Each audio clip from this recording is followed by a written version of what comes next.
Good morning, students. Welcome back to our computer science WhatsApp class. The last week we started the first lesson, Introduction to Computers. On that day, we learned about the history of computers. So, abacus, Napier's bone, Pascaline, analytical engine, tabulating machines, and ENIAC and UNIVAC. Okay, so இது வரைக்கும் நம்ம last கிளாஸில் பார்த்துட்டோம். So today we are going to learn about generation of computers. Okay, இன்றைக்கி நம்ம என்ன பார்க்க போகிறோம்? Generation of computers. ஸோ அந்த கம்ப்யூட்டர்ஸோட ஹார்ட்வேரையும் சாஃப்ட்வேரையும் பொறுத்து அது வந்து எந்த ஜென்ரேஷனில் யூஸ் பண்ணுது அப்படின்னு பார்க்க போகிறோம். ஓகேவா? So there are 5 generation. So அந்த 5 ஜென்ரேஷனையும் நம்ம இப்போ பார்க்க போகிறோம். சரியா? The modern age of computers started with ENIAC. So ENIAC வந்து இந்த இயரில் ஸ்டார்ட் ஆயிருக்கு. ஸோ 1945லேருந்து ENIAC கம்ப்யூட்டர் யூஸ் பண்ணியிருக்கோம். ஸோ 1945 இருந்தே modern age of computer start ஆயிடுச்சு. The development of computer can be divided into various generations. Here the generation denotes the technological development of hardware and software of the computer. So generation வந்து எது depend பண்ணி நம்ம சொல்கிறோம் அப்படின்னா technological development of hardware and software. So hardware and சாஃப்ட்வேரோட technological, so ஒவ்வொரு டெக்னாலஜியில் எப்படி டெவலப் ஆகிருக்கு அதை பொறுத்து அந்த ஜென்ரேஷன் என்ன செஞ்சுருக்கோம், டிவைட் பண்ணியிருக்காங்க. Okay, so let us discuss about the different generation of computers.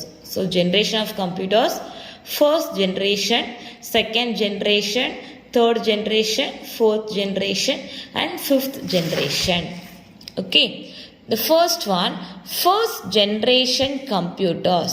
Okay, in the year of 1940 to 56, 1940 to 56, first generation computers. Okay, in first generation, vacuum tubes and magnetic drums were used in computers. So first ஜென்ரேஷனில் என்ன use பண்ணியிருக்கோம் கம்ப்யூட்டரில்? Vacuum டியூபும் magnetic ட்ரம்மும் use பண்ணியிருக்கோம். They consume large amount of electricity. So இதுக்கு என்ன தேவை? அதிகமாக எலக்ட்ரிசிட்டி தேவை. They are very large, expensive and generate large amount of heat. So இதில் பார்க்குறதுக்கே ரொம்ப பெருசாக இருக்கும். அதுக்கு இது எவ்வளோ ஆகும்? எக்ஸ்பென்சிவ், ரொம்ப செலவு அதிகமானது. Generate large amount of heat. So electricity அதிகமாக தேவைப்படுறதுனால இருந்து வெளிவரக்கூடிய ஹீட் வந்து அதிகமாக இருக்கும். ஸோ அதை நம்ம என்விரான்மெண்ட் என்ன செய்யும்? அஃபெக்ட் ஆகும். They can solve only one problem at a time. So எவ்வளோ பெருசாக இருந்தாலும் ஒரு டைமில் என்ன இருக்கணும்? ஒரே ஒரு ப்ராப்ளம் மட்டும்தான் சால்வ் பண்ணும். These computers use machine language for programming. So இதுக்கு வந்து என்ன லாங்குவேஜ் யூஸ் பண்ணியிருக்காங்க? Machine language. ஸோ இந்த வேக்கம் டியூப் யூஸ் பண்ணுற கம்ப்யூட்டர்ஸ்க்கு மட்டும் தனியாக என்ன இருக்குது? மெஷின் லாங்குவேஜ் இருக்குது. Okay, next one, second generation computers 1956 to 1963. Okay, as of 56 அப்புறம் 1956 to 1963. So in second generation computers were based on transistors. So அதுக்கு இந்த மாதிரி குட்டி குட்டி டிரான்சிஸ்டர்ஸ் யூஸ் பண்ணியிருக்காங்க. ஸோ இது எதுக்காக அப்படின்னா மெமரியை ஸ்டோர் பண்ணுறதுக்காக யூஸ் பண்ணியிருக்காங்க. Okay, during this period magnetic core were also invented for storage. So ஸ்டோரேஜ்க்காக இந்த மாதிரி மேக்னெட்டிக் கோர். ஸோ இது வந்து எப்படி இருக்குன்னா மேக்னெட்டிக் ஃபோர்ஸ் வந்து அதிகமாக இருக்கும் இந்த டிரான்சிஸ்டர்ஸில். Transistors were smaller in size compared to vacuum tubes. நீயே பார்த்துருப்ப vacuum tubes எவ்வளோ பெருசாக இருக்குது, மைக்ரோசிப், அதாவது இந்த டிரான்சிஸ்டர்ஸ் எவ்வளோ சிறுசாக இருக்குது. ஸோ vacuum டியூபை விட இது வந்து என்னது? சிறுசு. Programming became easier with these types of computers. So program இதை வந்து இதுக்குன்னு தனியாக ஒரு மிஷின் லாங்குவேஜ் கிடையாது. ஸோ இதை ப்ரோக்ராம் பண்ணுறதுக்கு ரொம்ப ஈஸியாக நம்ம ப்ரோக்ராம் பண்ணலாம் அப்படின்னு சொல்கிறாங்க. Next one, third generation computers 1963 to 1971. The computers of third generations used integrated circuits, ICs. Okay, integrated circuits, அதாவது இந்த மைக்ரோ சிப்ஸ், அதாவது இந்த டிரான்சிஸ்டர்ஸ் இருக்கு இல்லையா, ஸோ இதெல்லாம் சேர்த்து கன்சிஸ்ட் பண்ணதான் நம்ம என்ன சொல்கிறோம்னா இன்டிகிரேட்டட் சர்க்கியூட்ஸ் அப்படின்னு சொல்கிறோம். Transistors became smaller and were placed on silicon chips called semiconductor. So இந்த டிரான்சிஸ்டரை எதில் வந்து பிளேஸ் பண்ணுறாங்க, சிலிக்கானில் பிளேஸ் பண்ணுறாங்க. ஸோ சிலிக்கான்றது அது ஒரு மினரல். ஸோ அந்த மினரல் வந்து என்ன செய்கிறாங்க, செட் பண்ணுறாங்க. ஸோ என்ன சொல்கிறாங்க, செமி கண்டக்டர்ஸ் அப்படின்னு சொல்கிறாங்க. ஓகே, செமி கண்டக்டர்ஸ்னால் எலக்ட்ரிசிட்டியை வந்து அதிகமாக என்ன செய்யும், கடத்தும். Okay, this help to increase the speed of the computer. So இதுக்கு ஹெல்ப் பண்ணுறது கம்ப்யூட்டரோட ஸ்பீடை வந்து இன்க்ரீஸ் பண்ணுறதுக்கு. Data storage capacity was increase. Store பண்ணுற கெப்பாசிட்டியும் அதிகம். ஸோ டிரான்சிஸ்டர்ஸ்லேயே சொன்னேன், இது வந்து எதுக்காக யூஸ் ஆகுதுன்னா மேக்னெட்டிக் ஃபோர்ஸ் இருக்கிறதுனால ஸ்டோரேஜ் அதிகமாக இருக்கும். ஸோ இதெல்லாம் சேர்த்து இந்த இன்டிகிரேட் சர்க்யூட் யூஸ் பண்ணுறதுனால ஸ்டோரேஜ் கெப்பாசிட்டியும் அதிகமாக இருக்குது. During this generation mainframe computers were developed. So அந்த டைமிங்கில் தான் என்ன சொல்லியிருக்காங்க, மெயின் ஃப்ரேம் கம்ப்யூட்டர்ஸ் ரெடி பண்ணியிருக்காங்க. For example IBM 360 series, ICL 1900 series. So இந்த மாதிரியான கம்ப்யூட்டர்ஸ்லாம் என்ன பண்ணியிருக்காங்க, ப்ரொடியூஸ் பண்ணியிருக்காங்க. It can perform calculations in nanosecond. So perform calculation in nanosecond. So செகண்ட்னா ரொம்ப ஸ்பீடாக அதோடைய கால்குலேஷன்ஸை கவர் பண்ணும். ஓகே, ஸோ மில்லியன் செகண்ட் சொல்லுவோம் இல்லையா, ஸோ ஸ்பீடாக ரொம்ப ஸ்பீடாக வந்து ஒர்க் ஆகும். Next one, 4th generation computers 1971 till date. So இன்றைக்கி வரைக்குமே இந்த மாதிரியான ஒரு மைக்ரோ சிப் வந்து நம்மளுடைய சிபியூவில் இருக்கும். ஸோ சிபியூவில் சரி, நம்ம லேப்டாப்லேயும் சரி இந்த மாதிரியான மைக்ரோ சிப் இருக்கும். ஸோ இந்த மைக்ரோ சிப் என்ன அப்படின்னா இந்த செமி கண்டக்டர் இருக்கு இல்லையா, ஸோ அதெல்லாம் கவர் பண்ணி மொத்தமாக அதில் செட் பண்ணியிருப்பாங்க.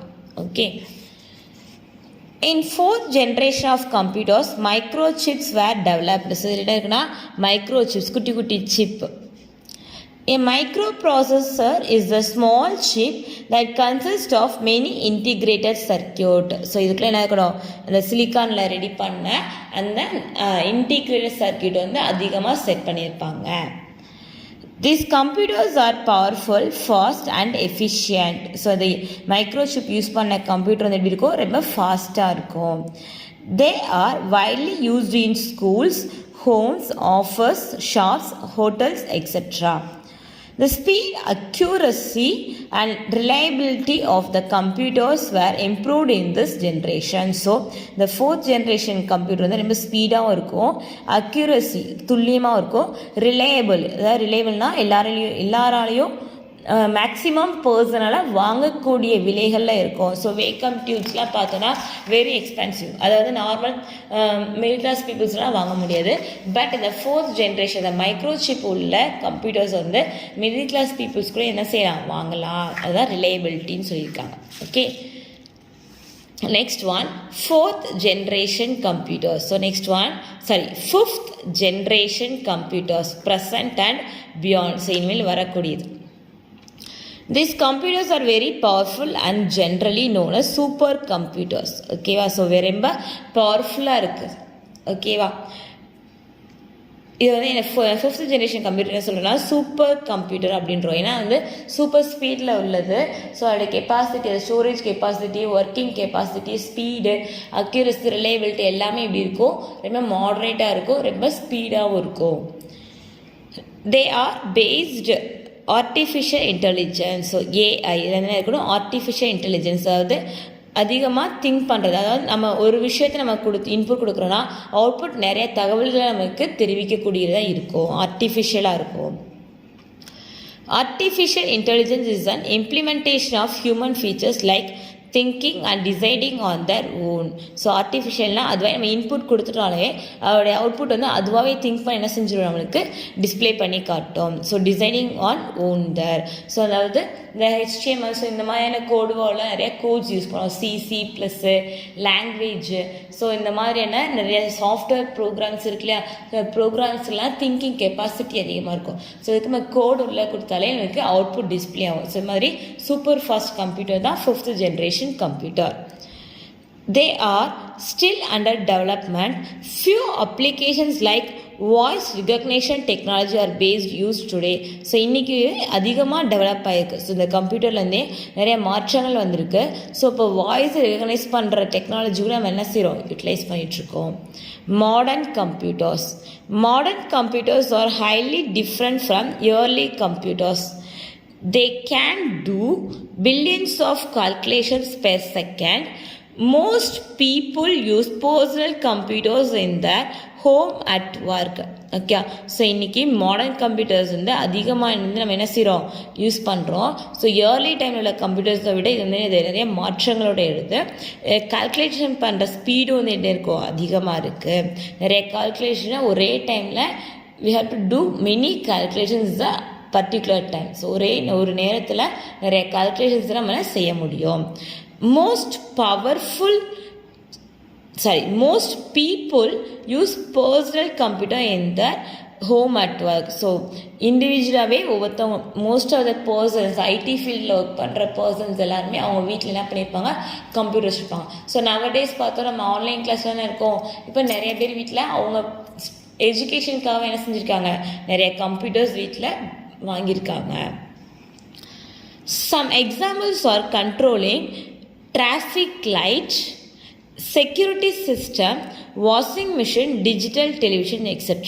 ஸோ மை மாடர்ன் கம்ப்யூட்டருக்கு இதெல்லாம் எக்ஸாம்பிள்ஸ் சொல்லியிருக்காங்க. ஓகேவா?